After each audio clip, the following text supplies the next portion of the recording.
I know. You're thinking, why do I have to listen to this chapter? We're not having a test on it. But this chapter is on the midterm. So listen closely and I'll let you know some of the things you need to know. Plus, I'll also go over them when I do midterm review, just so that you will remember. Then you'll hear it twice. All right, so let's talk about inflammation and infection.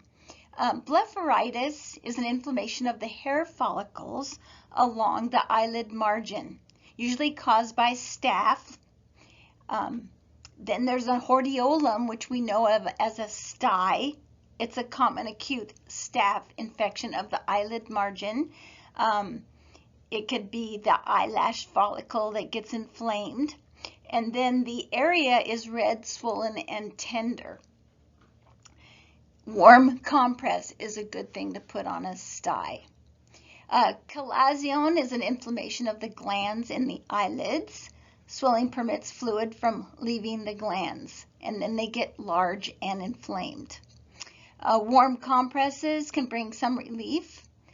Also, a corticosteroid injection into the chalazion is to reduce inflammation, or you can have an IND or incision and drainage of the lesion. Conjunctivitis is an inflammation of the conjunctiva caused by a bacteria, a virus, an allergy, or a chemical irritant. Warm or cool compresses, anti-inflammatory eye drops, and topical vasoconstrictors like Visine may be ordered. Bacterial conjunctivitis is commonly called pink eye, characterized by redness of the conjunctiva, mild irritation, and some purulent drainage. Then let's talk a little bit about keratitis. I'm going to go through these a little bit quickly so that we can get more to the really important stuff. But we need to know all these things. So keratitis is inflammation, infection, or both of the cornea. The portion of the cornea from the pupil has no blood vessels, so it can remain transparent, but this means it has no direct blood supply, so it's especially vulnerable to infections. Keratitis doesn't produce any noticeable drainage, but it causes considerable pain. I would imagine this is what people with contact lenses can get.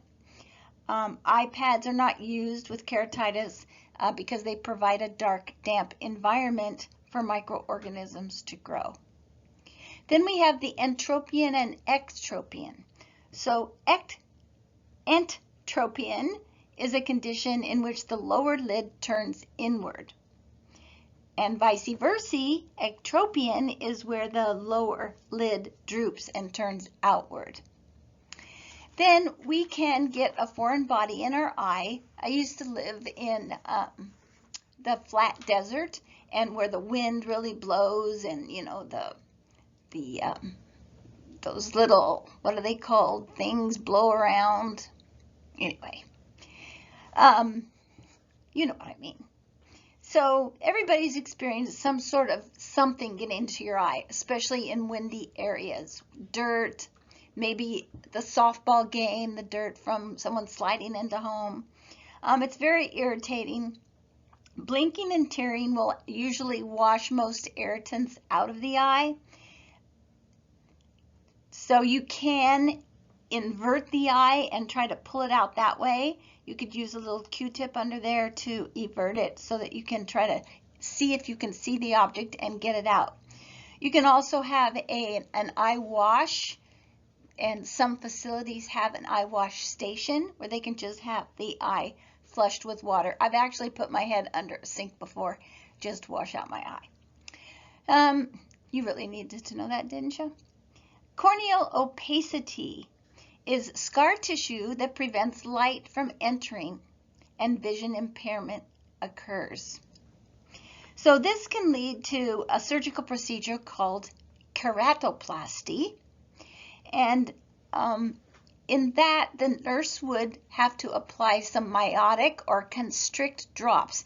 Now it's important you begin to start remembering some of these words. Miotic drops means the pupils constrict. So let's move on. So we'll talk about keratoplasty. Healthy corneas are obtained from donors shortly after death. They usually live up to about 4 hours. They're capable of being donated. Surgery is performed under local anesthetic.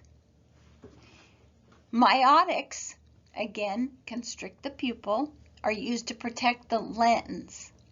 Patient has an eye patch and it produces eye movement after surgery. So if they just have one eye patch, that other eye can still track things. So they might have 2 eye patches so that the eye movement isn't irritating the eye that had surgery. Corticosteroid drops may be ordered to reduce inflammation, or if there's rejection, because remember this is a transplant, it's not always, it doesn't cause like a rejection like an organ, and you don't need to be immunosuppressed, but you can reject a cornea. So what does a nurse need to do? Well, we need to inspect the dressing for any kinds of drainage, ask if the patient has nausea or vomiting, caution them to avoid activities that increase, that says crease, but I mean increase pressure in the eye. And those activities would be what? Well, straining, which is why I have administer stool softeners there, but also bending over, coughing, sneezing. And this is going to be a common theme when I talk about anything around the head, the eyes, the ears. We want to not have pressure increased in that space. There isn't a whole lot of area in our head, so we want to decrease any kind of pressure. So vision may be cloudy at first, but then it clears up after several months, and you want to instruct the patient how to use their eye drops. So errors of refraction. Now the word myopia, good word to know, means nearsightedness. Hyperopia means farsightedness. And astigmatism means there's an irregularity in the cornea or lens of the eye. So it can cause some blurriness sometimes, things not in focus at certain areas. So an eye doctor has to really adjust your lens or your contacts or whatever to so that the astigmatism doesn't affect your vision. Now, presbyopia is a really great word to know. It's poor accommodation that's caused by loss of elasticity of the ciliary muscles. And this is one of the things we check when we do our perla. It occurs after 40.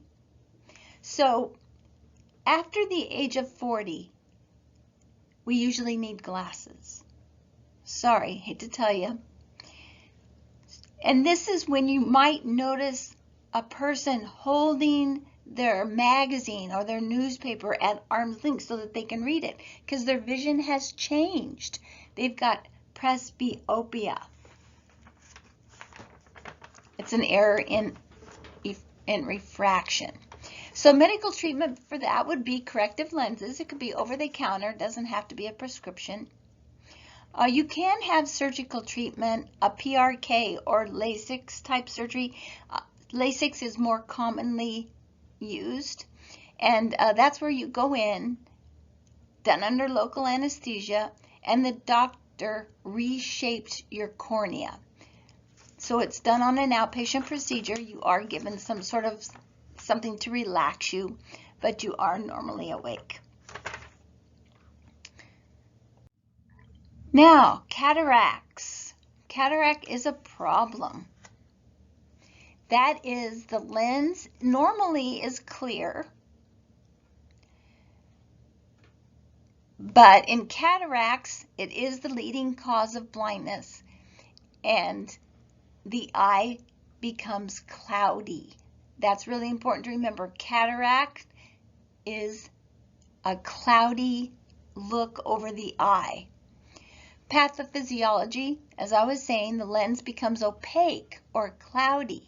So light is unable to enter the eye. And of course, you can't see very well when the light can't enter your eye the way it should. So you have the signs and symptoms will be cloudy vision, seeing spots or ghost images, and some floaters. Medical treatment would be the removal of the lens.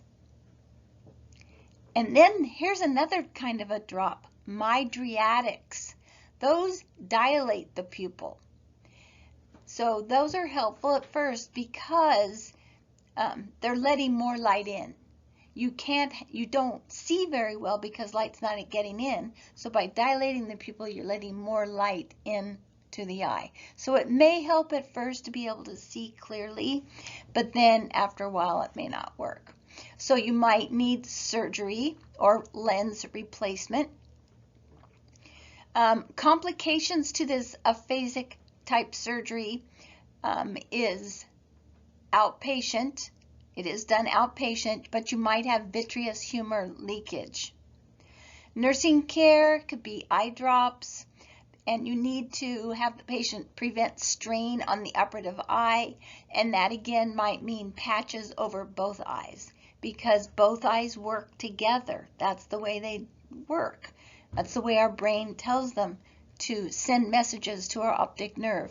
So by covering one eye, you're putting strain on the unoperative eye, but if you cover both eyes, then you relieve the strain.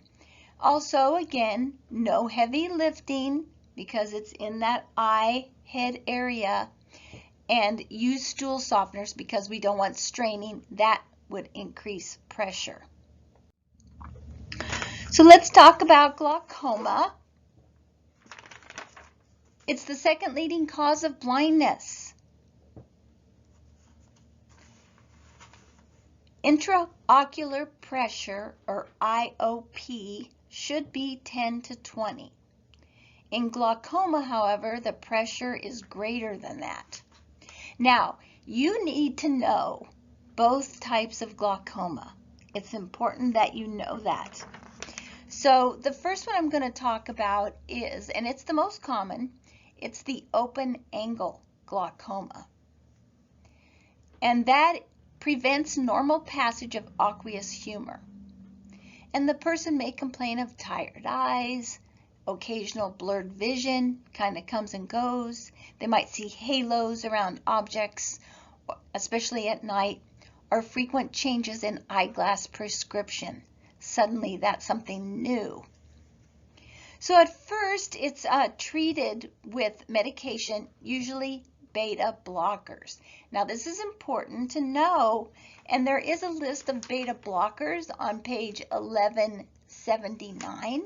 The one I'm going to talk about here is timolol. The LOL, remember those are the beta blockers, something that ends in LOL, timolol, or it's also called Timoptic.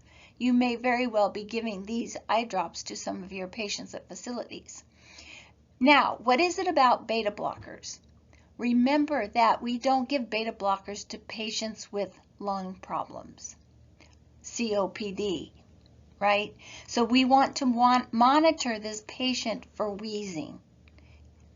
I know it's just an eye drop, but you know, we did talk about how these drops get absorbed into the body, especially through the tear duct. Another type of medication that could be used would be cholinergics, and those increase aqueous outflow.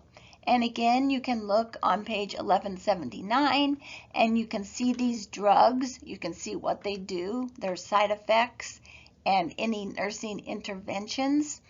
And as I said, with the timolol or the Timoptic, we want to assess for wheezing or bronchospasm. There, I said it multiple times. All right, carbonic anhydrous inhibitors. In that case, those act like diuretics.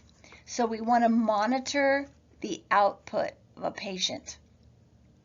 So increase urinary output. So we want to keep that monitored. Okay, Angle closure glaucoma. So here's the other type of glaucoma. You need to know the difference. You need to know there's two kinds. The angle closure glaucoma is considered a medical emergency because this is where the flow of aqueous humor is blocked. And because it's blocked and can't drain, there's a rapid rise in the intraocular pressure. And when you get a pressure increase on your optic nerve, it can cause blindness. So it's considered an emergency, and the patient complains of acute pain. That's the symptom. So when they complain of acute pain in their eye, it could be a sign of angle closure glaucoma. And there's a rapid rise of the intraocular pressure, and it could be up to 50. And that could cause blindness because of the damage to the optic nerve, the pressure on the optic nerve.